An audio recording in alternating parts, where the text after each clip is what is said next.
بسم اللہ الرحمن الرحیم۔ السلام علیکم۔ روزانہ سبق کا موضوع واقعات جاننے کے لیے ہمارے چینل کو سبسکرائب کریں۔ تین حیرت انگیز واقعات اور ان تینوں سے ملنے والا ایک سبق۔ پہلا واقعہ، بس پہاڑی علاقے سے گزر رہی تھی۔ اچانک بجلی چمکی، بس کے قریب آئی اور واپس چلی گئی۔ بس آگے بڑھتی رہی۔ آدھے گھنٹے بعد بجلی دوبارہ آئی۔ بس کے پچھلے حصے کی طرف لپکی لیکن واپس چلی گئی۔ بس آگے بڑھتی رہی۔ بجلی ایک بار پھر آئی۔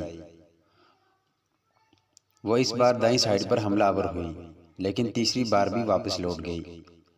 ڈرائیور سمجھدار تھا، اس نے گاڑی روکی اور اونچی آواز میں بولا، بھائیو، بس میں کوئی گناہگار سوار ہے، یہ بجلی اسے تلاش کر رہی ہے، ہم نے اگر اسے نہ اتارا تو ہم سب مارے جائیں گے۔ بس میں خوف و ہراس پھیل گیا اور تمام مسافر ایک دوسرے کو شک کی نظروں سے دیکھنے لگے۔ ڈرائیور نے مشورہ دیا، سامنے پہاڑ کے نیچے درخت ہے، ہم تمام ایک ایک کر کے اترتے ہیں اور درخت کے نیچے کھڑے ہو جاتے ہیں۔ ہم میں سے جو گناہگار ہوگا بجلی اس پر گر جائے گی اور باقی لوگ بچ جائیں گے۔ یہ تجویز قابل عمل تھی، سب مسافروں نے اتفاق کیا۔ ڈرائیور سب سے پہلے اترا اور دوڑ کر درخت کے نیچے کھڑا ہو گیا۔ بجلی آسمان پر چمکتی رہی لیکن وہ ڈرائیور کی طرف نہیں آئی، وہ بس میں واپس چلا گیا۔ دوسرا مسافر اترا اور درخت کے نیچے کھڑا ہو گیا، بجلی نے اس کی طرف بھی توجہ نہیں دی۔ تیسرا مسافر بھی صاف بچ گیا۔ یوں مسافر آتے رہے، درخت کے نیچے کھڑے ہوتے رہے اور واپس جاتے رہے، یہاں تک کہ صرف ایک مسافر بچ گیا۔ یہ گندا مجہول سا مسافر تھا۔ کنڈکٹر نے اسے ترس کھا کر بس میں سوار کر لیا تھا۔ مسافروں نے اسے برا بھلا کہنا شروع کر دیا۔ لوگوں کا کہنا تھا، ہم تمہاری وجہ سے موت کے منہ پر بیٹھے ہیں، تم فوراً بس سے اتر جاؤ۔ وہ اس سے ان گناہوں کی تفصیل بھی پوچھ رہے تھے جن کی وجہ سے ایک اذیت ناک موت اس کی منتظر تھی، مگر وہ مسافر اترنے کے لیے تیار نہیں تھا۔ لیکن لوگ اسے ہر قیمت پر بس سے اتارنا چاہتے تھے۔ مسافروں نے پہلے اسے برا بھلا کہا، برا بھلا کہہ کر اتارنے کا حکم دیا، پھر اسے پیار سے سمجھایا اور آخر میں اسے گھسیٹ کر اتارنے لگے۔ وہ شخص کبھی کسی سیٹ کی پشت پکڑ لیتا تھا، کبھی کسی راڈ کے ساتھ لپٹ جاتا تھا اور کبھی دروازے کو جھپٹا مار لیتا تھا، لیکن لوگ باز نہ آئے۔ انہوں نے اسے زبردستی گھسیٹ کر اتار دیا۔ ڈرائیور نے بس چلا دی۔ بس جو ہی گناہگار شخص سے چند میٹر آگے گئی، دھاڑ کی آواز آئی، بجلی بس پر گری اور تمام مسافر چند لمحوں میں جل کر بھسم ہو گئے۔ وہ گناہگار مسافر 2 گھنٹوں سے مسافروں کی جان بچا رہا تھا۔ دوسرا واقعہ، مجھے کسی صاحب نے ایک دلچسپ واقعہ سنایا۔ وہ ترکی کے راستے یونان جانا چاہتے تھے۔ ایجنٹ انہیں ترکی لے گیا۔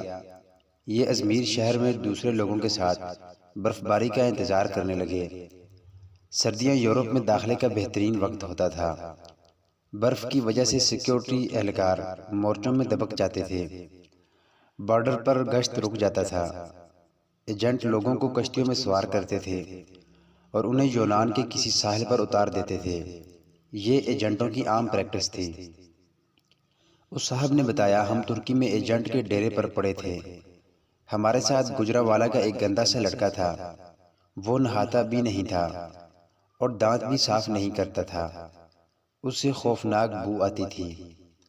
تمام لوگ اس سے پرہیز کرتے تھے۔ ہم لوگ دسمبر میں کشتی میں سوار ہوئے۔ ہم میں سے کوئی شخص اس لڑکے کو ساتھ نہیں لے جانا چاہتا تھا۔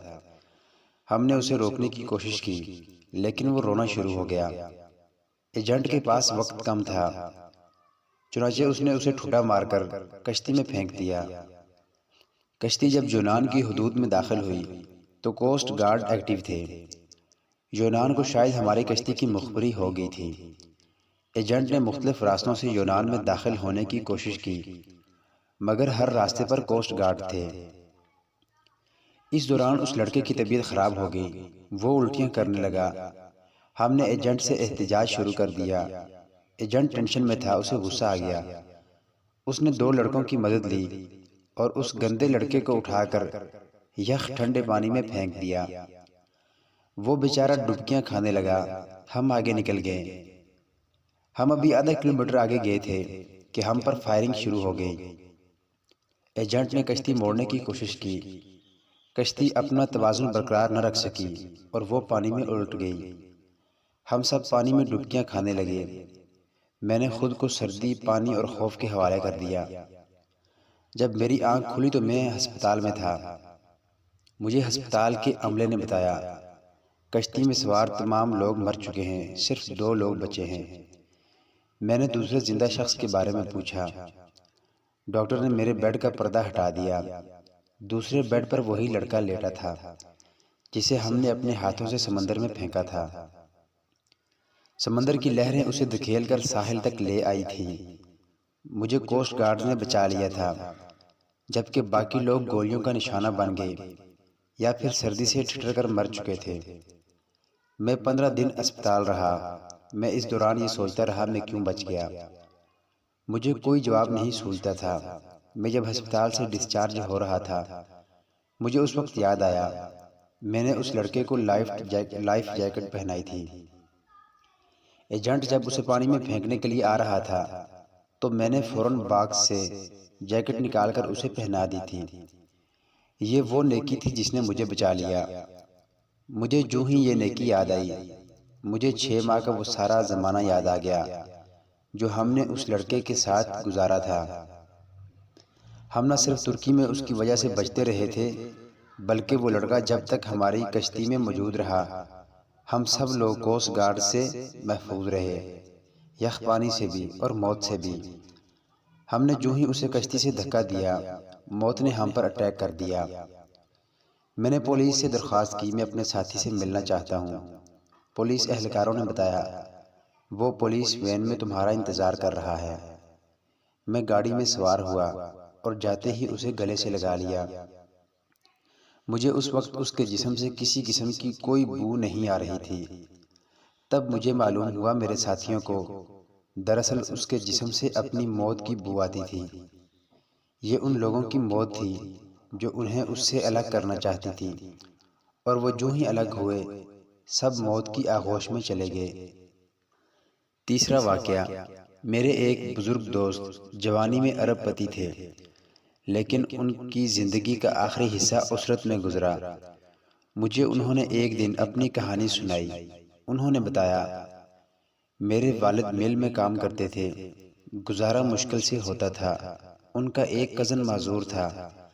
کزن کے والدین فوت ہو گئے، اس کے آگے پیچھے کوئی نہیں رہا۔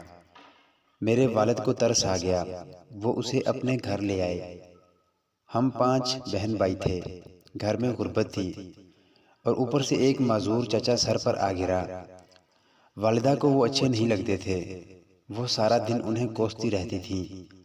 ہم بھی والدہ کی وجہ سے ان سے نفرت کرتے تھے، لیکن میرے والد کو ان سے محبت تھی۔ وہ انہیں اپنے ہاتھ سے کھانا بھی کھلاتے تھے، ان کا بول و براز بھی صاف کرتے تھے، اور انہیں کپڑے بھی پہناتے تھے۔ اللہ کا کرنا یہ ہوا کہ ہمارے حالات بدل گئے۔ ہمارے والد نے چھوٹی سی بھٹی لگائی۔ یہ بھٹی کارخانہ بنی، اور وہ کارخانہ کارخانوں میں تبدیل ہو گیا۔ ہم ارب پتی ہو گئے۔ 1980 کی دہائی میں ہمارے والد فوت ہو گئے۔ وہ چچا ترکے میں مجھے مل گئے۔ میں نے انہیں چند ماہ اپنے گھر رکھا، لیکن میں جلد ہی تنگ آ گیا۔ میں نے انہیں پاگل خانے میں داخل کرا دیا۔ وہ پاگل خانے میں رہ کر انتقال کر گئے۔ بس ان کے انتقال کی دیر تھی، ہمارا پورا خاندان عرش سے فرش پر آ گیا۔ ہماری فیکٹریاں، ہمارے گھر اور ہماری گاڑیاں، ہر چیز نیلام ہو گئی۔ ہم روٹی کے نوالوں کو ترسنے لگے۔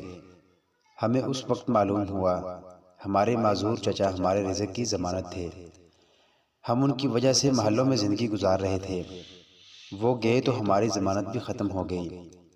ہمارے محل ہم سے رخصت ہو گئے، ہم سڑک پر آ گئے۔ تینوں واقعات سے ملنے والا سبق۔ یہ تینوں واقعات آپ کے لیے سبق ہیں۔ ہم نہیں جانتے ہم کن لوگوں کی وجہ سے زندہ ہیں، ہم کن لوگوں کی وجہ سے کامیاب ہیں اور ہم کن کی بدولت محلوں میں زندگی گزار رہے ہیں۔ ہم یہ بھی نہیں جانتے ہم کس کو بس سے اتاریں گے، ہم کس کو کشتی سے باہر پھینکیں گے، اور ہم کس کے کھانے کی پلیٹ اٹھائیں گے، اور پھر وہ شخص ہمارا رزق، ہماری کامیابی اور ہماری زندگی ساتھ لے جائے گا۔